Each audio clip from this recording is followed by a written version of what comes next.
Allons-y. Donc, exercice 4, le dernier de cette troisième série. Alors, je vous montre un petit peu le tableau. Vous avez... Donc là, question directe, là, complétez le tableau suivant. Donc, vous avez des valeurs qui manquent.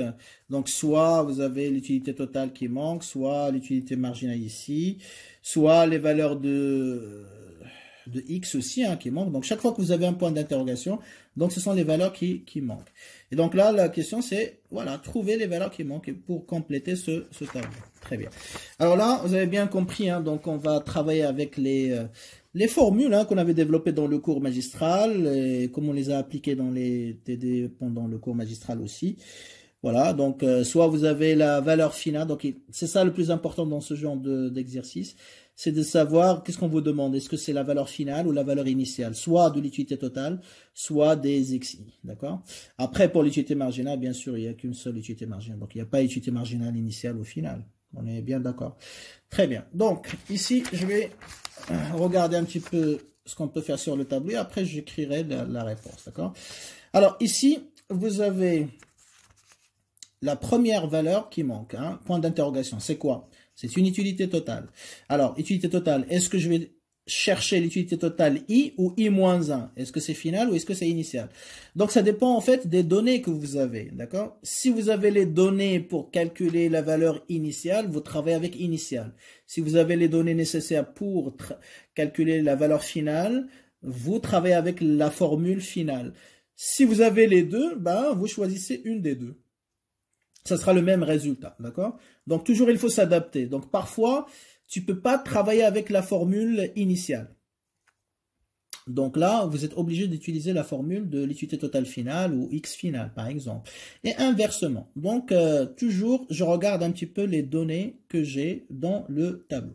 Très bien. Ici, en fait, vous avez la possibilité de faire les deux. Pourquoi? Parce que l'utilité totale, ici, c'est 0. OK.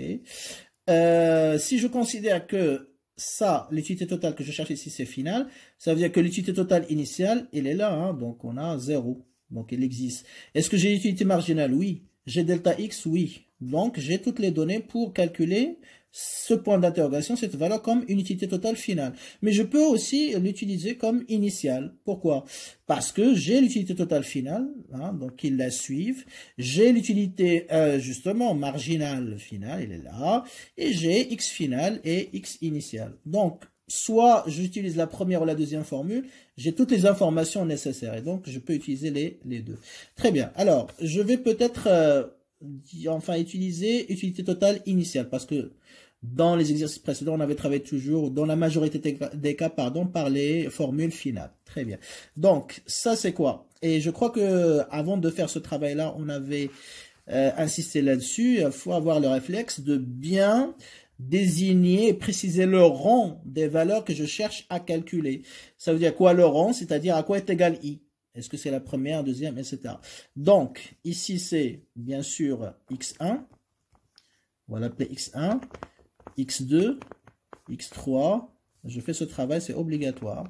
X5, X6, X7, X8, X9, la 9e valeur, et la 10e valeur de X. D'accord? Voilà, comme ça, point d'interrogation, au lieu d'écrire dans la copie d'examen point d'interrogation, je peux écrire à quoi correspond le point d'interrogation. Donc ça, c'est l'utilité totale de quoi? De X2. Et donc là, ça devient plus facile. Même aussi pour l'application de la formule, je sais à quoi est égal I, donc je peux le remplacer. Donc ça devient plus pratique et plus facile dans le calcul. Donc faites toujours ce travail-là, ok? Très bien. Donc ici, qu'est-ce qu'on cherche? Le premier point d'interrogation, c'est l'utilité totale de X2. Okay. Ici, qu'est-ce que je cherche, par exemple? L'utilité totale de X5, ainsi de suite. Allez, je vais commencer par l'utilité totale de X2. Donc, je marque X2. Après, ici, on a dit, voilà, on peut considérer X2 soit comme XI ou XI-1. OK? Donc là, on a dit, on choisit de marquer XI-1, c'est-à-dire une valeur initiale. J'aurais dû écrire d'abord ici, utilité totale, d'accord? Initial. Ok, après j'écris XI-1. I-1, ça veut dire initial. I, ça veut dire final. On est bien d'accord? Très bien. Donc, utilité totale x2, je vais utiliser la formule de l'utilité totale xi. À quoi est égale cette formule? Je l'écris. Ça fait partie de la justification hein, dans la copie d'examen. Il faut l'écrire. Est égal à quoi? C'est l'utilité totale de xi moins, d'accord, l'utilité marginale de xi, c'est-à-dire finale, fois delta x. Voilà, c'est la formule directement. Maintenant, si vous ne vous rappelez pas de la formule, rappelez-vous, hein, donc toujours, hein, l'utilité marginale de xi est égale à l'utilité totale de xi moins l'utilité totale de xi moins 1, finale moins initiale, toujours, sur xi moins 1. Vous écrivez ça, et donc qu'est-ce qu'on cherche? À quoi est égale l'utilité totale xi moins 1? Ça, c'est delta x, bien sûr. On remplace. C'est delta x fois l'utilité marginale, c'est ce qu'on a écrit ici. Et donc, utilité totale moins ce produit-là, d'accord, qu'on a écrit ici. Voilà. Si jamais vous oubliez la formule. Mais sinon, vous appliquez juste la formule directement, il n'y a pas de problème. Donc, après, je remplace, ok. Donc, i ici est égal à combien? Bien sûr, hein, donc, si i moins 1 est égal à x2, donc, i c'est x3, n'est-ce pas? Donc, xi moins 1 est égal à x2. Cela implique que xi est égal à x3. On est bien d'accord? Très bien. Donc, une fois on a écrit ça, donc je reviens. Ce qui m'intéresse, c'est pas l'utilité marginale, bien sûr. L'utilité totale de x2 sera égale à quoi? J'applique la formule. C'est l'utilité totale de xi, c'est-à-dire x3, comme ça je ne vais pas me tromper, moins... ok, l'utilité marginale de xi, c'est-à-dire x3, fois delta x. Ok, et après c'est du remplacement. x2, l'utilité totale de x3 dans le tableau, donc c'est l'utilité de x est égale à 3, c'est-à-dire 39, n'est-ce pas? Moins l'utilité marginale de x3 est égale à, je vais vous montrer quand même le tableau, c'est la première... le premier calcul. Donc, on a dit l'utilité totale de x3, c'est ça, hein, c'est 39. Ok. C'est ce qu'on a écrit. Moins, bien sûr, l'utilité marginale de x3, c'est plus 12. Ok.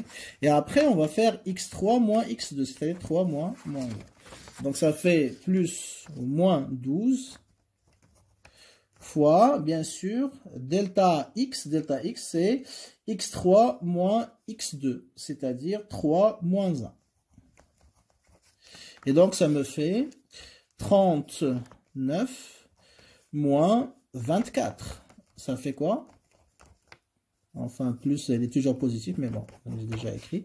Est égal à 15. Donc, l'utilité totale de x2, ce point d'interrogation qui est là. Vous voyez, elle est là. Donc, le premier point d'interrogation est égal à 15. Et c'est vrai qu'on peut vérifier ça parce que si l'utilité totale de x2 est égale à 15, donc à quoi est égale l'utilité marginale de x2? Est égal à finale, c'est-à-dire 15, moins initiale, c'est 0, sur delta x, c'est 1 moins 0, donc c'est 1, donc ça fait 15. Donc, le résultat, il est bon, il est correct. D'accord? Très bien. Voilà un petit peu comment on procède. Mais sinon, vous pourrez faire l'autre méthode, c'est-à-dire que vous considérez que ce point d'interrogation, donc utilité totale de x2, c'est final. Donc, final, ça veut dire quoi? Est égal à l'utilité totale initiale, c'est-à-dire 0, plus l'utilité marginale finale fois delta x. L'utilité marginale finale est égale à 15, fois 1 moins 0, c'est-à-dire fois 1. Donc, ça fait 15. Donc, que vous utilisez la première ou la deuxième méthode, donc le résultat est le même. Très bien. Donc, est égal à 15. Maintenant, je regarde. Prochain point d'interrogation, elle est là. Donc, il correspond à quoi? À une utilité totale. Je suis dans la ligne de l'utilité totale. Quelle valeur de x? C'est x5. C'est la cinquième valeur de x, qui correspond à 8, bien sûr. Donc, est-ce que je travaille avec la valeur finale ou initiale? Les deux. Les deux. Pourquoi? Parce que j'ai toutes les valeurs qui m'intéressent ici, initiales, précédentes. Alors, peut-être ici, je n'ai pas de valeur, oui.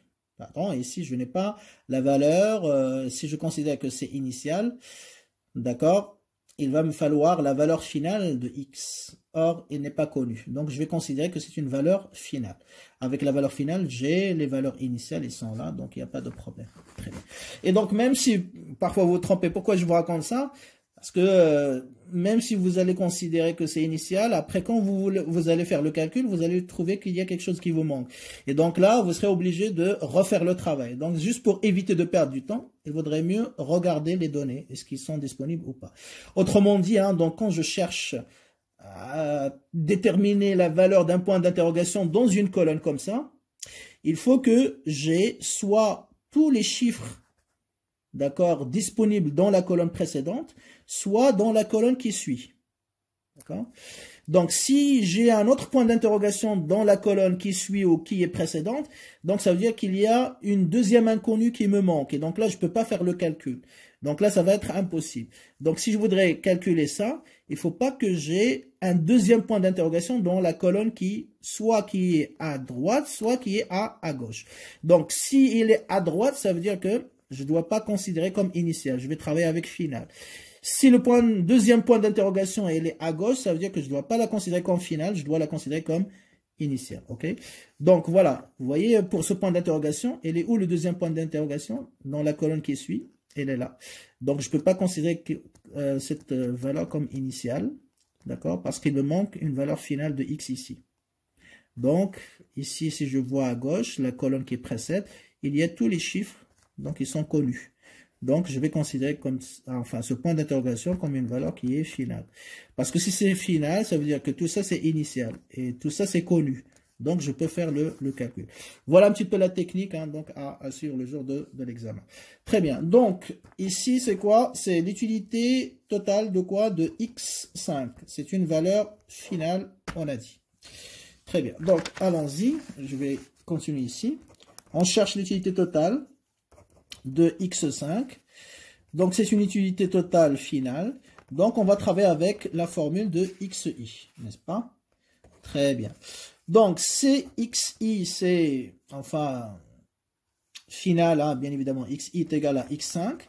Donc, ça veut dire que xi moins 1 est égal à x4, n'est-ce pas? Très bien. Donc, je mets la formule xi. C'est quoi? C'est l'utilité totale initiale plus l'utilité marginale de la valeur finale de xi fois delta x, n'est-ce pas? Voilà, c'est ce qu'on a trouvé dans le cours, la démonstration. Donc, j'applique, cela implique ici, l'utilité totale de x5, c'est ce que je cherche, c'est l'utilité totale de xi moins 1, c'est-à-dire x4, plus l'utilité marginale de x5, attention, hein, donc finale, fois delta x. Delta x, c'est x5, bien sûr, moins x4. Je remplace. Et là, j'utilise les chiffres. L'utilité totale de x4, elle est là. C'est 69. OK. 69. Moins l'utilité marginale de x final, c'est-à-dire de x5.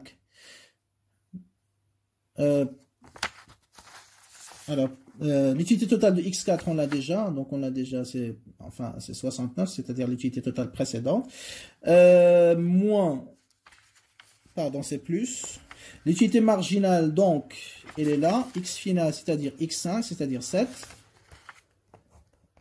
Et x5 moins x4, elle est là. 5, x5 moins x4. Ça ne veut pas dire que c'est 5 moins 4, non, hein, c'est le rang, hein, c'est-à-dire l'ordre. Donc 5, x5 moins x4, ça fait 8 moins 6.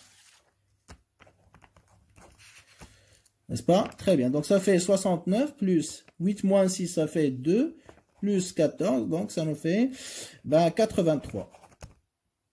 OK? Donc U total de x5, le deuxième point d'interrogation, c'est bien sûr 83. Voilà. Alors, on continue. Prochain point d'interrogation, elle est où? Elle est là, x6. Très bien. Donc, je me pose la question, est-ce que j'ai toutes les données nécessaires pour calculer x6? Parce que là, on cherche x6. C'est là le point d'interrogation. Je ne sais pas que c'est visible. Voilà, je cherche ça.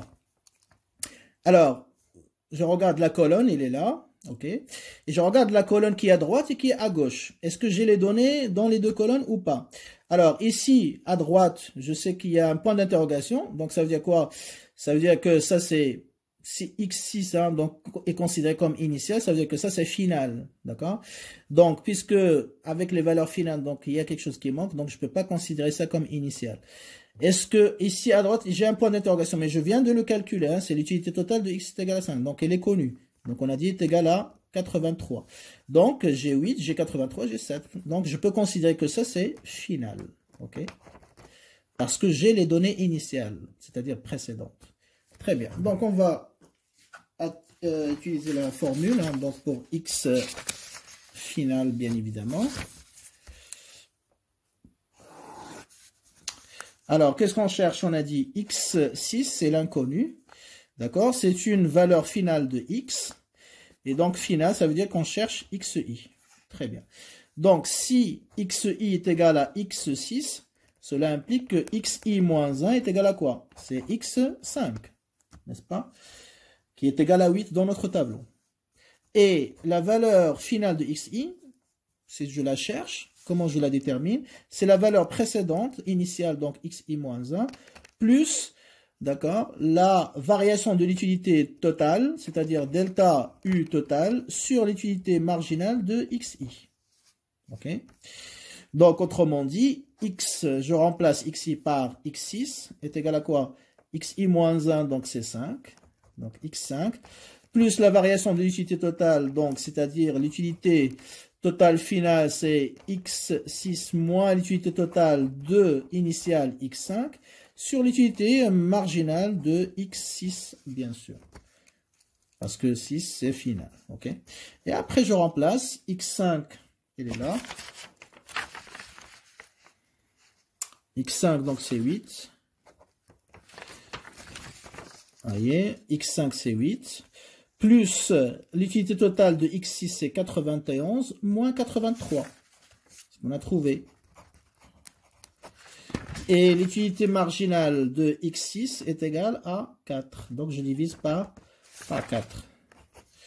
Donc, ça fait 8, plus 91 moins 83, ça fait 8. Sur 4, ça fait 2. Et donc, j'obtiens 10. 10 au final. C'est bon? Très bien.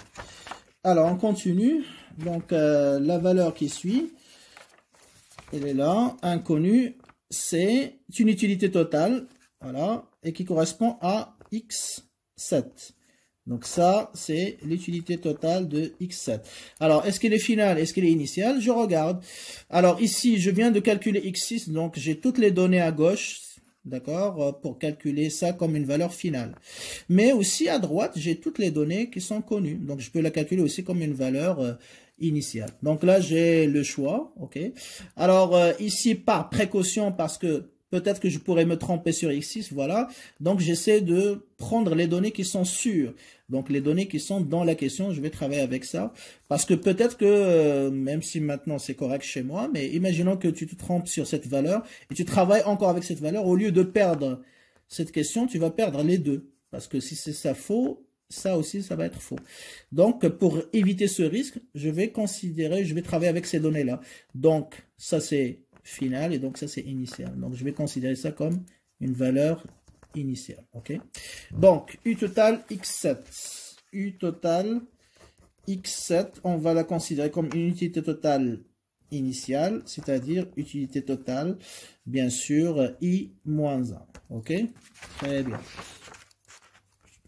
Donc, si, comme on a dit, hein, donc là, je mets la formule, hein, pour le rappel encore une fois, i moins 1, donc ce sera l'utilité totale de i, ou de xi, si vous voulez, moins l'utilité marginale de i fois delta x, toujours. Ok. Donc, si xi, ou xi moins 1, pardon, est égal à x7, cela implique que xi sera égal à quoi? Bah, x8. Et donc là, u total de xi moins 1.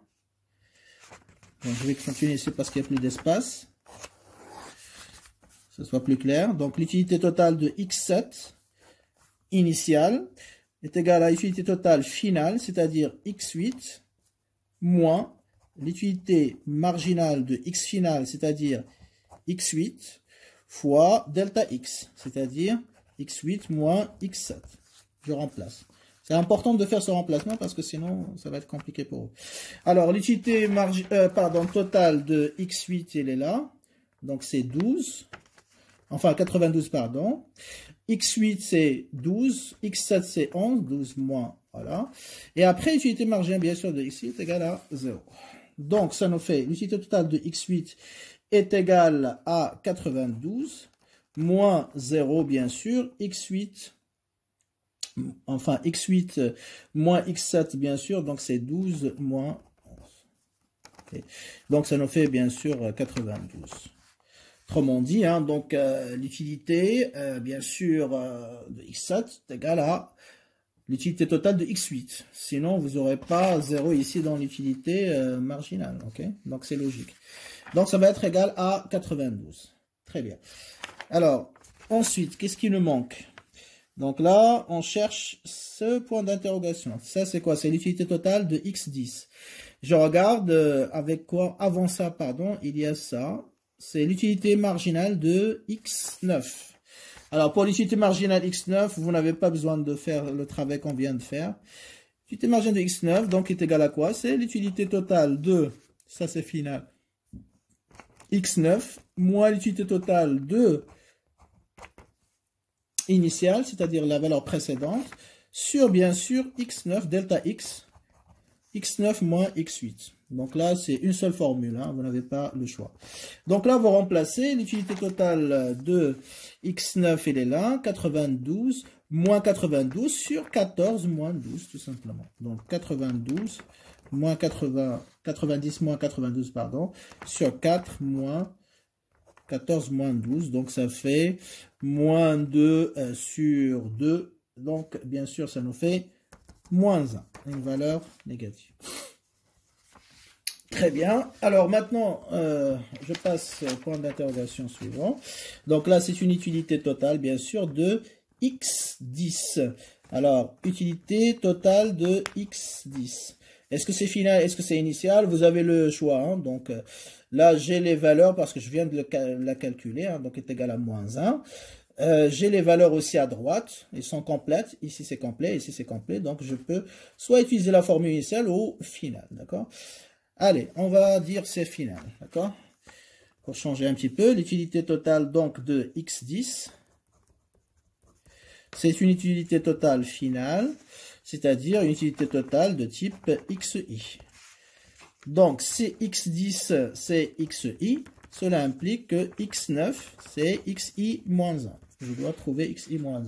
Comme ça, dans la formule, ça sera plus facile pour moi. Alors, la formule, qu'est-ce qu'il me dit? Finale, donc xi de manière générale, c'est l'utilité totale de xi moins 1 initiale plus l'utilité marginale de x finale fois delta x. J'applique ça ici. L'utilité totale donc de x10 sera égale à quoi?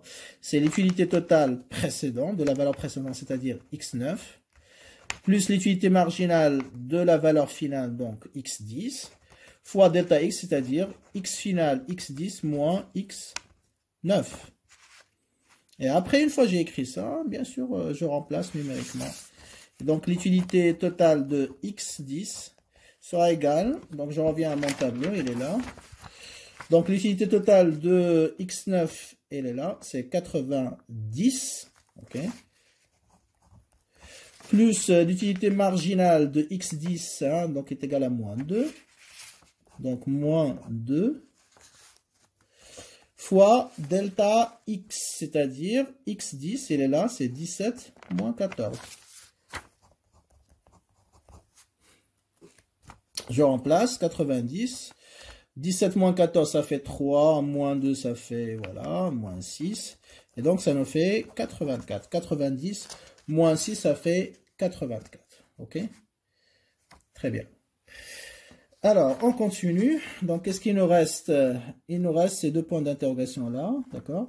Donc, ça, c'est quoi? C'est une utilité marginale. Donc, il y a une seule formule. Donc là, il n'y a pas de problème. Qu'est-ce qu'on cherche? L'utilité marginale de x. Alors, excusez-moi, on n'a pas encore terminé. Je croyais que c'était... Parce que là, c'est x11 x12 et x13. Donc, on cherche l'utilité marginale de x12. Donc, l'utilité marginale de x12 est égale à quoi? C'est l'utilité totale finale, donc de x12, moins l'utilité totale, d'accord, de x11 sur delta x, c'est-à-dire x12 moins x11, 19 moins 18. Ok, très bien. Donc, je vais écrire ça. Donc, on cherche l'utilité marginale de x12 sera égal à l'utilité totale de x12 moins l'utilité totale de x11, ok, sur x12 moins x11. Donc l'utilité totale de x12, on a dit, hein, donc c'est 74 moins 80 sur 19 moins 18. Donc ça fait moins 6. Okay. Alors, dernier point d'interrogation.